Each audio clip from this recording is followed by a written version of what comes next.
You know, you do have $10 billion in cash, and I guess there's a lot of stuff you could use that for, but acquisitions is one of the things that analysts are watching. Do you want to go out and buy another car maker? Well, you know that last week we announced our 2018 financials. They were okay. They were in great progress compared to 2017. And we announced three major things. First one, we'll bring the Peugeot brand to the US and a Canadian market. Second one, we'll bring Citroën to the Indian market. And third one, we'll bring the Opal brand to the Russian market. Those are the three big announcements on which we are putting our energy and our focus. Of course, we are in the second half of the Push to Pass strategic plan with very challenging goals for 2021, and that's also our point of focus. Beyond that, we have many partnerships with other OEMs. Of course, we value those partnerships. We work with those companies to make our partnerships even more valuable. But this is where we are. There is nothing else to be said today. But you've proven yourself, for example, with Opal, you can do something that other car makers, particularly the former owner, wasn't able to do, which is sell those cars at a profit. Aren't you anxious to use that kind of strategic know-how with another brand that needs it?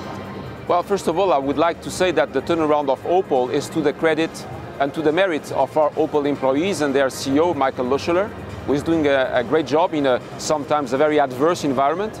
And I would like to congratulate them for that. Yes, I think we know how to turn around the companies. We did it for PSA, we did it for Opel Vauxhall. It's part of the things we know how to do, but that doesn't mean that we have to do it for the whole world. It just means that in that specific circumstance, we could be at the right moment with the right skills and do the right things. Now we are also open for business. This is something we have always said, and there is nothing in our mind that we want to be rigid or not open-minded. We want to be open and try to look for the best opportunities for our company. But so far, we have a very clear strategic plan. It's called Push to Pass. We have clear goals, clear objectives, and new brands to bring to new markets. This is the point of focus on which we are now putting all of our energy. One of the most important things when you're getting into a new market is establishing a dealership network, assuming you're not Elon Musk. There are already existing networks that you could take advantage of, maybe not an acquisition, but a partnership. Have you talked to, for example, Tata about partnering with them to help turn around JLR?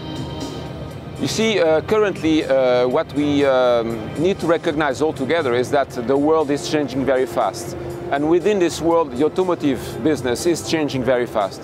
So when we enter a new market, being on the product side and the technology side, being on the distribution side, being on the sourcing side, we have to look for new ideas. We have to look for breakthroughs, ways to do business which are not using as much resources, as many resources as the conventional ones. Make sure that we bring the company to that market in a scalable way, something that doesn't bring us immediately in the red, gives us a chance to go step by step and build a successful roadmap. This is extremely challenging. This is new. This is not the way the automotive business has been managed so far. And we are working very hard on those new ways of doing business. Some of them are going to surprise. Some of them eventually may disturb. But this is the way we need to move, because if we don't move, then we die. That's very clear. The automotive industry right now is Darwinian. Either you change or you disappear. This is our motto. One of the ways the world's changing is trade wars everywhere. Right now, the U.S. is hopefully working out a deal with China, but then we're expecting Donald Trump to turn to the EU. Are you concerned about tariffs? Are you concerned about trade wars with the U.S. and the EU? Well, we consider that barriers to trade are not in the best interest of the communities in which we operate all over the world. I think it's better for human beings to collaborate with each other. This is a small planet with limited resources. It's better that we collaborate. It's better that we look for a better world altogether than trying to be defensive or even aggressive on those matters. Are you bringing that message to Brussels? Have you talked to Cecilia Malmstrom? Have you talked to the Trump administration in Washington? We are bringing this message to all the responsible people that are willing to listen. But you see, proactive listening nowadays is a rare resource in the world. And it's important that we understand that without proactive listening, then nothing good can happen to humanity, and we are supporting global trade. I think this is the best way for people to have a better life altogether.